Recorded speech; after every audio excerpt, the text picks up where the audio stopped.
नमस्कार, मैं हूं पूजा सिंह और आप देख रहे आरएन टीवी नेशनल। चलिए खबरों की शुरुआत करेंगे उत्तर प्रदेश की कुछ खास बड़ी खबरों के साथ। तो वहीं बड़ी खबर सामने आ रही है जहां राष्ट्रपति द्रौपदी मुर्मू का 3 दिवसीय यूपी दौरा। राष्ट्रपति मुर्मू 19 मार्च को अयोध्या दौरे पर जाएंगे जहां राम मंदिर के नव संकल्प कार्यक्रम में होंगी शामिल। राष्ट्रपति द्रौपदी मुर्मू मथुरा दौरे पर जाएंगी। तो वहीं आपको बताते चले बड़ी खबर सामने आ रही है जहां राष्ट्रपति द्रौपदी मुर्मू का यह यूपी दौरा, जहां आपको बताते चले द्रौपदी मथुरा दौरे पर भी जाएंगी। राष्ट्रपति द्रौपदी मुर्मू 19 मार्च से उत्तर प्रदेश के 3 दिवसीय दौरे पर जाएंगी। इस दौरे के दौरान वे अयोध्या और मथुरा सहित राज्य के प्रमुख धार्मिक और सांस्कृतिक स्थलों का भी दौरा करेंगी। राष्ट्रपति मुर्मू 19 मार्च को अयोध्या में राम मंदिर के नव संस्कार कार्यक्रम में भी शामिल होंगे। इस अवसर पर उन्होंने कहा कि यह आयोजन न केवल धार्मिक आस्था का प्रतीक है बल्कि सामाजिक और सांस्कृतिक एकता को भी मजबूत करता है। इसके अलावा आपको बता दें राष्ट्रपति मुर्मू मथुरा का भी दौरा करेंगी। यहाँ वे स्थानीय धार्मिक और सांस्कृतिक गतिविधियों में भाग लेंगी और वहाँ की परंपराओं और ऐतिहासिक धरोहरों का भी अवलोकन करेंगी। तो वहीं आपको बताते चले उनकी दौरे को लेकर तमाम तैयारियां की जा चुकी हैं। तो वहीं वो बताते चले बड़ी खबर सामने आ रही है जहां द्रौपदी मुर्मू का ये मथुरा दौरा, जहां इस दौरान कई अवलोकन कार्यक्रमों में भी शामिल होती नजर आएंगी राष्ट्रपति।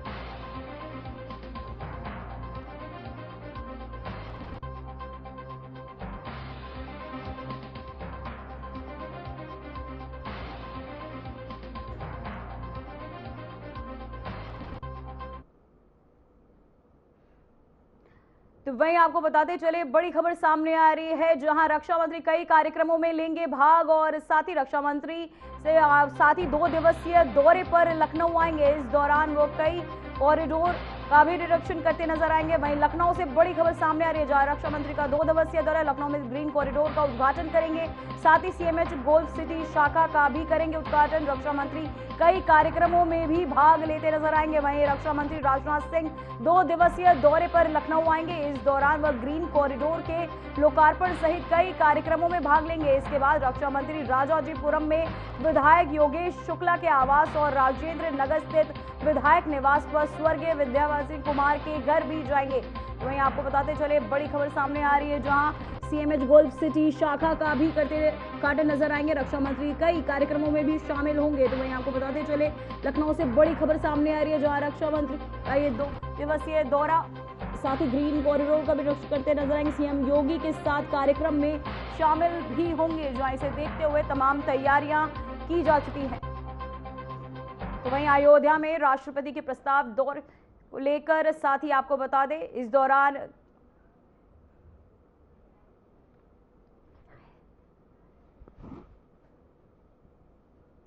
तो वहीं आपको बताते चले इस दौरान दौरे को लेकर तमाम तैयारियां की जा चुकी है। साथ ही अयोध्या में राष्ट्रपति के प्रस्तावित दौरे से पहले तैयारियां तेज हो गई थी। उत्तर प्रदेश के मुख्यमंत्री योगी आदित्यनाथ कल अयोध्या दौरे पर रहेंगे और अधिकारियों के साथ उच्च स्तरीय बैठकें भी करेंगे। ये बैठक द्रौपदी मुर्मू के 19 मार्च के प्रस्तावित अयोध्या दौरे की तैयारियों को लेकर होंगी। बता दें कि सीएम योगी सबसे पहले मुख्यमंत्री बलरामपुर के देवी पाटन मंदिर से सीधे राम कथा पार्क स्थित हेलीपैड पहुंचेंगे। इसके बाद वे राम मंदिर और हनुमानगढ़ी के दर्शन करेंगे। साथ ही हिंदी नव वर्ष के मौके पर मुख्यमंत्री साथ ही राम मंदिर निर्माण में लगे श्रमिकों को भी सम्मानित करेंगे। बता दें कि सीएम दौरे से पहले आज लखनऊ जोन के एडीजी प्रवीण कुमार अयोध्या पहुंचेंगे और यात्री सुविधा केंद्र में ट्रस्ट सदस्यों और अधिकारियों के साथ बैठक कर राष्ट्रपति के दौरे और रामनवमी मेले की तैयारियों की भी समीक्षा करेंगे। तो वहीं आपको बताते चले अधिकारियों के साथ कई महत्वपूर्ण दौरे को लेकर बैठकें होंगी जहां सुरक्षा व्यवस्था के तमाम इंतजामों के बारे में अधिकारियों के साथ भी बातचीत करते नजर आएंगे। अयोध्या में राष्ट्रपति के प्रस्तावित दौरे से पहले तैयारियां अब तेज होती नजर आ रही। उत्तर प्रदेश के मुख्यमंत्री योगी आदित्यनाथ कल अयोध्या दौरे पर रहेंगे और अधिकारियों के साथ उच्च स्तरीय बैठकें भी करेंगे। ये बैठक द्रौपदी मुर्मू के 19 मार्च के प्रस्तावित अयोध्या दौरे की तैयारियों को लेकर होगी। बता दें कि सीएम योगी सबसे पहले मुख्यमंत्री बलरामपुर के देवी पाटन मंदिर में सीधे राम कथा पार्क स्थित हेलीपैड पहुंचेंगे। इसके बाद वे राम मंदिर और हनुमानगढ़ी के दर्शन करेंगे। साथ ही आपको बता दें हिंदी नव वर्ष के मौके पर मुख्यमंत्री राम मंदिर निर्माण में लगे श्रमिकों को भी सम्मानित करेंगे। बता दें कि सीएम दौरे से पहले आज लखनऊ जोन के एडीजी प्रवीण कुमार अयोध्या पहुंचेंगे और साथ ही यात्री सुविधा केंद्र में ट्रस्ट सदस्यों और अधिकारियों के साथ बैठक कर राष्ट्रपति के दौरे को लेकर तमाम तैयारियों को लेकर चर्चाएं भी होगा।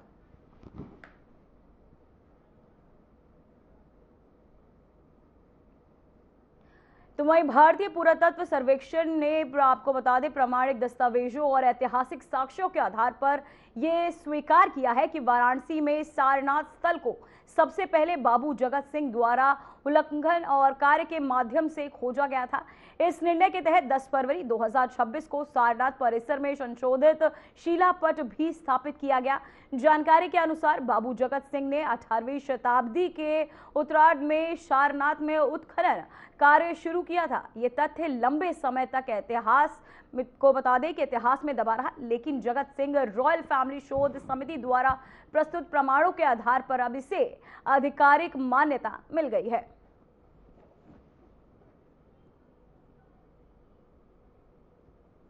तो वहीं आपको बताते चले, जहां इसे लेकर तमाम खोजबीन की गई, साथ ही प्रमाणिक दस्तावेजों और ऐतिहासिक साक्ष्यों के आधार पर भारतीय पुरातत्व सर्वेक्षण यानी कि ASI ने प्रमाणिक दस्तावेजों और ऐतिहासिक साक्ष्यों के आधार पर यह स्वीकार किया है कि वाराणसी के सारनाथ स्थल को सबसे पहले बाबू जगत सिंह द्वारा उल्लंघन कार्य के माध्यम से खोजा गया था।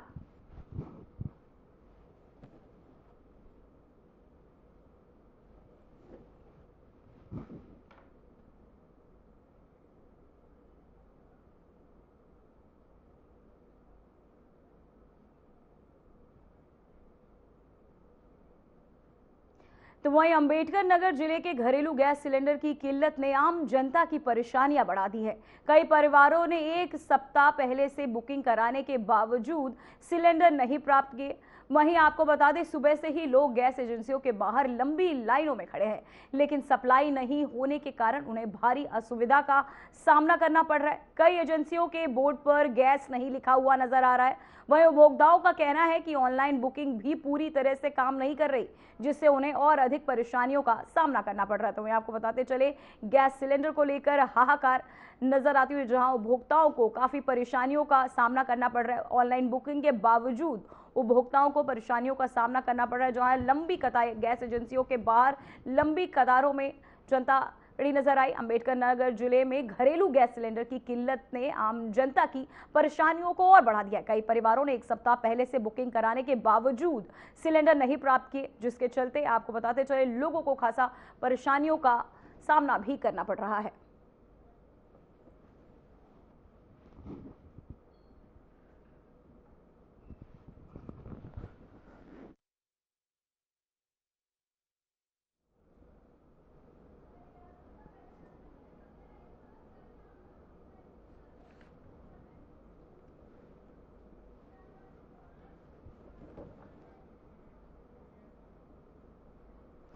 तो वहीं यूपी के लखनऊ समेत कई जिलों में एलपीजी गैस की किल्लत कम होने का नाम ही नहीं ले रही और लगातार गैस की कमी देखने को मिल रही। ग्रामीणों की बड़ी संख्या में भीड़ उमड़ती नजर आई है। वहीं गैस सिलेंडर लेने के लिए सुबह से ही ग्रामीणों की लंबी कतारें लगी रही, जिससे लोगों को काफी परेशानियों का सामना भी करना पड़ रहा है। तो ये आपको बताते चले, गैस सिलेंडर के लिए लगातार हाहाकार मचा हुआ नजर आ रहा है। लोग काफी दिक्कतों का भी लोगों को सामना करना पड़ रहा है। वहीं यूपी के लखनऊ समेत कई जिलों में एलपीजी गैस की किल्लत कम होने का नाम ही नहीं ले रही और लगातार गैस की कमी देखने को मिल रही। ग्रामीणों की बड़ी संख्या में बड़ी भीड़ उमड़ती नजर आ रही है। गैस सिलेंडर लेने के लिए सुबह से ही ग्रामीणों की लंबी कतारें लगी रही, जिससे लोगों को काफी परेशानियों का सामना करना पड़ रहा है। तो वहीं आपकी टीवी स्क्रीन पर ये 3 तस्वीरें अयोध्या, कानपुर और लखनऊ से, जहां गैस सिलेंडर की परेशानियां लोगों की बढ़ती हुई नजर, लंबी कतारें लोगों की देखने को मिल रही है। वहाँ अयोध्या में भी गैस की किल्लतों से जूझ रहे लोग, जहां कानपुर में भी गैस सिलेंडर की किल्लतों के चलते लोगों को परेशानियों का सामना करना पड़ रहा है। लखनऊ में लोगों की लंबी कतारें गैस एजेंसियों के बाहर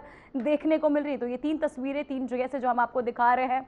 इसी खबर पर तमाम जानकारी के साथ हमारे संवाददाता अमन प्रधान जुड़ चुके हैं। अमन, मैं सबसे पहले जानना चाहूंगी, यूपी के कई जिलों में एलपीजी गैस की किल्लत आखिर क्यों लगातार बनी हुई है? देखिए, अगर बात जिस तरीके से पूजा की जाए तो साफ तौर पर अगर बात की जाए इजराइल और ईरान में जो युद्ध चल रहा है, उसकी जो समस्या है वो कहीं ना कहीं भारत में भी अब दिखाई देने लगी है। वहीं जिस तरीके से अगर बात की जाए घरेलू जो एलपीजी गैस सिलेंडर्स हैं उनकी जो लंबी कतारें हैं वो फिलहाल राजधानी के अलग अलग जो सेंटर्स हैं वहां दिखाई दे रही है। हालांकि जिस तरीके से अगर बात की जाए तो सभी जो जांच माफ करिएगा जो गैस कंपनियां हैं वो ये बराबर क्लेम कर रही हैं कि जो सिलेंडर है वो पूरी तरीके से हर एक व्यक्ति तक आराम से पहुंच सकता है, लेकिन कहीं ना कहीं जो समस्या है लोगों को ये एहसास हो रहा है कि अब समस्या बढ़ सकती है। तो इसीलिए जो कारण है, जो लोगों की लाइन है वो कहीं ना कहीं बहुत ज्यादा ही बढ़ती चली जा रही है। हालांकि जिस तरीके से अगर ग्रामीण शहर की अपेक्षा जो ग्रामीण अंचल है यानी कि जो ग्रामीण इलाके हैं वहां पर इस तरीके की जो लंबी कतारें हैं वो दिखाई दे रही है, लेकिन अगर शहरों की अगर बात जिस तरीके से की जाए, उत्तर प्रदेश के अलग अलग शहरों की बात की जाए तो शहरों में इस तरीके की जो चीजें हैं वो फिलहाल कम है। वहीं अगर सरकारों की बात की जाए तो सरकार ने भी स्पष्ट रूप से कहा है कि भंडारण पूरी तरीके से भरा हुआ है और किसी भी जो कंपनियां हैं उनको भंडारण को स्टॉक अगर वो करती हैं उसके बाद जो उपभोक्ता है उन तक सिलेंडर नहीं पहुंचाती है तो उन पर कार्यवाही भी की जाएगी। तो लगातार सरकार की अगर बात की जाए, चाहे जिस तरीके से उपभोक्ताओं की बात की जाए, तो एक जो सामंजस्य है वो कहीं ना कहीं नहीं बन पा रहा है। लेकिन अगर कंपनियों की बात की जाए तो कंपनियों की तरफ से भी साफ तौर पर कहा जा रहा है कि जो भंडारण है वो पूरी तरीके से भरा हुआ है। हालांकि कुछ समस्याएं अभी मौजूदा समय में आ रही हैं कि जिस तरीके से पहले ये होता था कि आपने आज अपना रिफिल है वो बुक किया है, उसके 2 दिन के भीतर आपके घर में गैस सिलेंडर उपलब्ध हो जाता था, लेकिन कहीं ना कहीं अभी कुछ काफी समय से ये समस्या हो रही है कि लोगों को जो समय है वो 1 से 2 दिन का समय ज्यादा दिख रहा है। तो कहीं ना कहीं समस्या है और समस्या का निस्तारण भी लगातार सरकार है वो निकालती हुई नजर आ रही है और सभी कंपनियों को साफ और स्पष्ट निर्देश दिए गए हैं कि जो सभी गैस कंपनियां हैं वो उपभोक्ताओं तक जो गैस सिलेंडर्स हैं वो तय समय पर पहुंचाएं, जिससे इस तरीके की जो समस्याएं हैं वो ना फैल पाए। पूजा जी अमन, मैं जानना चाहूंगी अयोध्या, कानपुर और लखनऊ में भी लगातार कई जिलों में भी गैस की सप्लाई कब तक सामान्य हो पाएगी? लगातार डिमांड बढ़ती जा रही है, लोग लंबी कतारों में खड़े, इसे लेकर आप क्या कहना चाहेंगे? अगर बात की जाए जिस तरीके से भंडारण की, अगर जिस तरीके से सप्लाई की बात की जाए तो सप्लाई चेन में अभी फिलहाल कुछ ब्रीच आ रहा है, यानी कि कुछ अभी समस्याएं जो सप्लाई चेन है उसमें आ रही है। तो उपभोक्ताओं तक जो सिलेंडर है वो अभी फिलहाल अभी पूरी तरीके से पूरा है, लेकिन कहीं ना कहीं जिस तरीके से पहले हुआ करता था कि आपने रिफिल बुक करा और आपके घर तक जो हॉकर है जो आपको सिलेंडर देने आता है वो आपके घर तक डिलीवरी दे देता था। लेकिन अभी अगर बात की जाए पिछले 15 दिनों से, तो 15 दिनों से ये समस्या आ रही है कि जो हॉकर है वो आपके घर तक जो घरेलू गैस है वो नहीं पहुंचा पा रहा है। तो लोगों में एक डर का और माहौल भी है। कहीं ना कहीं कुछ लोगों द्वारा अफवाह भी फैलाई गई है कि सिलेंडर की बात की जाए चाहे पेट्रोलियम की बात की जाए, दोनों में कई समस्या आ रही है। लेकिन कहीं ना कहीं सरकार ने इस पूरे विषय पर स्पष्ट किया है कि ना ही पेट्रोलियम और ना ही घरेलू सिलेंडर किसी भी तरीके की कोई समस्या नहीं है और लगातार जो सप्लाई चेन को अभी जो ब्रीच हुई है उसको सप्लाई चेन को वापस से ट्रैक पे लाने के लिए लगातार सरकार प्रयास कर रही है और जल्द से जल्द इस चीज का देखने को मिल सकता है कि सप्लाई चेन वापस आए और उत्तर प्रदेश में जिस तरीके की अभी सिलेंडर को लेकर के समस्याएं जो देखने को मिल रही है वो खत्म होती हुई नजर आ सकती है। अमन, पहले 100 रुपए किलो मिला वाला सिलेंडर अब 200 रुपए किलो क्यों हो गया? अचानक दुगनी कीमत बढ़ने से आम लोगों पर इसका कितना असर देखने को मिल रहा है? देखिए, जिस तरीके से बात की जाए, अगर घरेलू सिलेंडर में पहले 8 से 90 रुपए की सिलेंडर घरेलू सिलेंडर हुआ करता था, अब उसमें जो उसकी कीमतें हैं लखनऊ की खासकर बात की जाए तो उसमें 60 रुपए की वृद्धि हुई है। यानी कि जो सरकार जहाँ से गैस का उत्पादन है वहीं से ही जो चीजें हैं वहां से ही कुछ समस्याएं देखने को मिल रही, या फिर भंडारण अभी पूरा नहीं हुआ है, इस वजह से भी कहीं ना कहीं समस्याएं देखने को मिल रही। लेकिन कहीं ना कहीं जो सरकार है फिलहाल उस सभी पहलुओं पर काम कर रही है, और लगातार जिस तरीके से और जो जगहों की बात अगर जिस तरीके से की जाए, लखनऊ की बात की जाए या अन्य अलग अलग जिलों की बात की जाए, तो लगातार प्रयास किया जा रहा है सभी कंपनियों के साथ, चाहे वो हिंदुस्तान पेट्रोलियम की बात की जाए, चाहे वो इंडियन गैस की बात की जाए, तो लगातार सभी कंपनियों से सामंजस्य बनाया जा रहा है कि जो समस्याएं हैं वो फिलहाल कम होती हुई जल्द से जल्द नजर आए। जी अमन, ग्रामीण इलाकों में सुबह से लग रही इन लंबी कतारों को कम करने के लिए क्या कदम उठाए जा रहे हैं? हाँ देखिए, अभी फिलहाल अगर बात की जाए तो जितने भी गैस एजेंसियां हैं वहां पर अभी फिलहाल पुलिस को डिप्लॉय किया गया है, किसी भी तरीके की कोई समस्या ना उत्पन्न हो पाए। जिस तरीके से अभी बीच में भी देखने को मिल रहा था कि जब जो किसान थे उनको खाद उर्वरक पूरी तरीके से नहीं मिल पा रही थी, और उसके बाद पुलिस को मौके पर लगाया गया, और उसके बाद जो डिस्ट्रीब्यूशन है वो साफ तौर पर सही तरीके से किया गया। तो उसी तर्ज पर अभी फिलहाल लखनऊ पुलिस हो, चाहे उत्तर प्रदेश पुलिस हो, उत्तर प्रदेश के अलग अलग जगहों पर सभी को डिप्लॉय किया गया है, और किसी भी तरीके की कोई अप्रिय घटना ना हो, इससे निपटने के लिए लगातार उत्तर प्रदेश पुलिस को लगाया गया। अभी फिलहाल स्थिति को देखते हुए जो सभी जो फोर्स हैं, जो थाने हैं, उन सभी को लगाया गया, और अभी फिलहाल स्थिति नाजुक है, लेकिन कहीं ना कहीं स्थिति है उस पर काबू जल्दी सरकार पा लेगी। जी अमन, आपका बहुत बहुत धन्यवाद इस खबर पर तमाम जानकारी के लिए।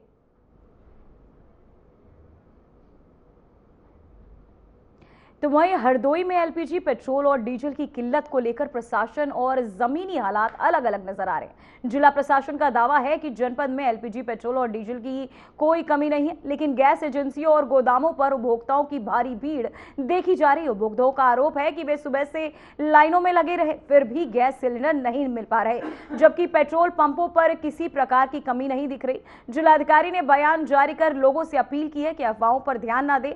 जिले में पर्याप्त मात्रा में एलपीजी, पेट्रोल और डीजल उपलब्ध है। नमस्कार, मैं अनुनय झा, जिलाधिकारी हरदोई। विगत कुछ दिनों में जनपद हरदोई के असामाजिक तत्वों द्वारा अफवाह फैलाई जा रही है कि जो गल्फ कंट्रीज़ के बीच में जो वॉर हो रहा है उसके कारण जनपद हरदोई में पेट्रोल एवं अन्य ऑयल पदार्थों की कमी है। ये बिल्कुल गलत बात है, इसका पूरा खंडन किया जाता है। सभी पेट्रोल पंप ऑपरेटर्स से मेरा अनुरोध है कि वो नियमित मात्रा में लोगों को पेट्रोल एवं डीजल उपलब्ध कराएं। जैरिकैन एवं अन्य कंटेनरों में पेट्रोल एवं डीजल देने की व्यवस्था नहीं है, परंतु शासनादेश अनुसार जो हमारे किसान भाई हैं जिनको अपने डीजी सेट्स के लिए या पंप्स के लिए ईंधन की आवश्यकता है, उनको ज़रूर उपलब्ध कराएं। मेरा जनपद हरदोई के सभी वासियों से अनुरोध है कि कृपया ऐसी अफवाह पे बिल्कुल भी ध्यान न दें, और हमारे यहाँ पे कोई भी ईंधन की कमी नहीं है, और ज़िला प्रशासन पूरी तरीके से सक्रिय है कि जनपद के किसी भी निवासी को किसी भी तरीके की समस्या का सामना नहीं करना पड़े।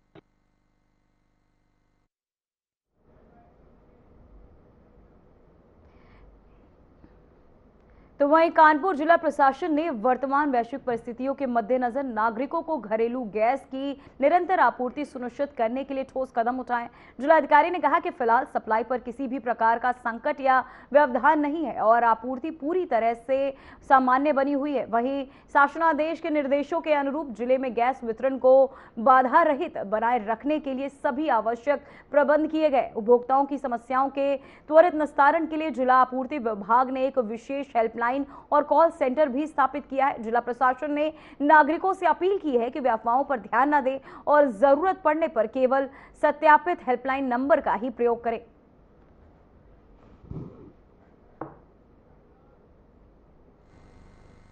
जी, जो अंतर्राष्ट्रीय परिस्थितियां हैं वो तो हम सबके सामने हैं, परंतु अभी जो कानपुर की स्थिति है इसमें हमारे डोमेस्टिक कंज्यूमर 11 लाख से अधिक हैं, उन सभी को गैस मिल रही है, और हमारे जो कमर्शियल कनेक्शन है वो 11,000 है।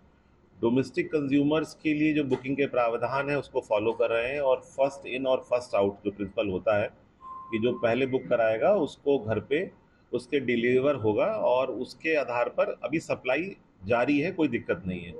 परंतु कॉमर्शियल्स के सापेक्ष अभी हमसे प्रतिनिधिमंडल में मिला था, क्योंकि वर्तमान परिस्थितियों में सरकार ने डोमेस्टिक कंज्यूमर्स को प्रायोरिटाइज किया ताकि किसी घर में कोई दिक्कत ना हो। और कॉमर्शियल कनेक्शंस में भी जो हमारे एजुकेशनल इंस्टीट्यूशंस हैं, जो हमारे हेल्थ से संबंधित संस्थान हैं, उसमें अभी भी सप्लाई हो रही है। और जैसे जैसे स्थितियाँ इम्प्रूवमेंट होंगी सप्लाई की, उसमें कॉमर्शियल्स को भी रिस्टोर किया जाएगा। जी बिल्कुल, ये जो कंट्रोल्ड प्राइस आइटम है और इसमें बहुत सख्त कानून है, और कोई भी व्यक्ति कालाबाजारी करता है तो आवश्यक वस्तु अधिनियम में और एस्मा एक्ट के, इसेंशियल सर्विसेज मेंटेनेंस एक्ट में, उसके खिलाफ कठोर कार्रवाई के प्रावधान है। तो मेरा सभी लोगों से संवाद हुआ है, और जनपद में जो हमारे पेट्रोल पंप्स हैं 300 से ऊपर आपने देखा होगा, वहाँ भी पेट्रोल पंप्स की सप्लाई चल रही है, कहीं कोई दिक्कत नहीं है।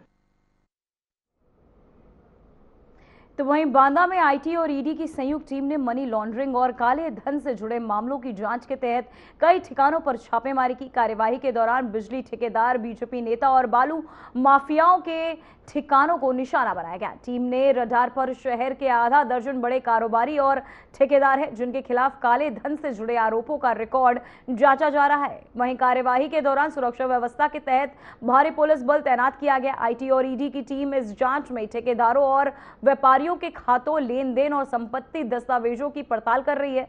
साथ ही प्रशासन ने फिलहाल कार्यवाही की जानकारी सीमित रखी है, लेकिन शहर में ये छापेमारी हड़कंप का कारण बनी हुई है।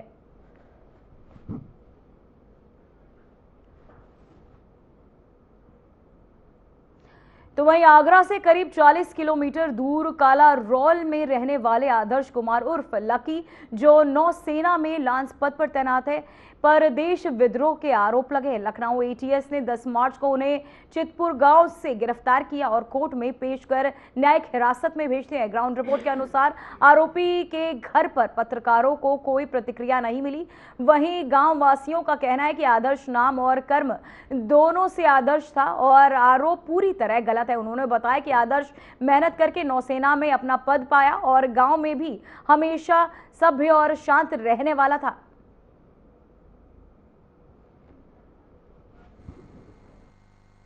हम उसको बचपन से जानते हैं, क्योंकि उसका जन्म यहीं हुआ है, हमारा भी जन्म यहीं हुआ है, बचपन से उसको जानते हैं। जो भी आरोप उसके ऊपर लगाए जा रहे हैं, ये बेबुनियाद हैं, इसमें कोई जान नहीं है, सच्चाई नहीं है बिल्कुल। ये भेजने वाली बात एक अलग हो गई, अगर लेने वाली बात कही जाए, अब हम तो अखबार में भी पढ़ रहे हैं कि पैसा लिया भी गया। अगर पैसा लिया गया है तो उसका पैसा गया कहाँ? न तो हमें यहाँ गाँव में कहीं दिखाई दे रहा है, न उसकी रहन सहन में कोई बदलाव आ रहा पैसे को लेकर, न उसने कोई जमीनी जायदाद खरीदी है। जो पहले उनकी पुश्तैनी जमीन थी, उतनी जमीन आज भी उनके पास है। अगर पैसा आया है तो उसका फिर कहीं उपयोग तो किया होगा उसने, ऐसा कुछ दिख ही नहीं रहा मैं। अब ये तो मैं नहीं बता पाऊंगा, लेकिन जो भी आरोप उसके ऊपर लगाए गए हैं, ये मेरे हिसाब से गलत है। यूपी एटीएस की आगरा में बड़ी कार्रवाई देखने को मिली है। आपको बता दें कि आगरा के चीत गांव के रहने वाले आदर्श उर्फ लक्की को यूपी एटीएस ने गिरफ्तार किया है, जो कि इंडियन नेवी में कार्यरत था और आईएसआई को भारत की खुफिया जानकारी मुहैया करा रहा था। आपको बता दें कि कहीं ना कहीं कह सकते हैं कि यूपी एटीएस को बड़ी सफलता हाथ लगी है, और अब देखने वाली बात होगी कि यूपी एटीएस को आदर्श उर्फ लकी से, आईएसआई एजेंट से क्या अहम जानकारी मिल पाती है। आगरा से आरएनटीवी नेशनल के लिए फैजान अहमद।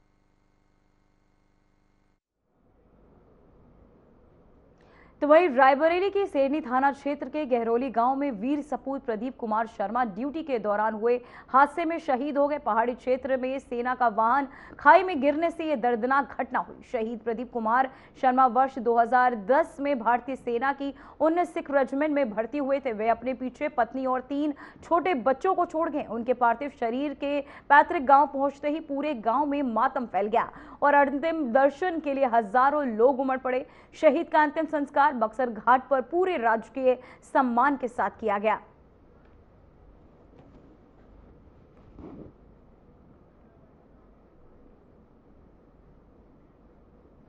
फिलहाल उत्तर प्रदेश की खबरों में इतना ही। देखते रहिए आरएनटीवी नेशनल। मुझे दीजिए इजाजत। नमस्कार।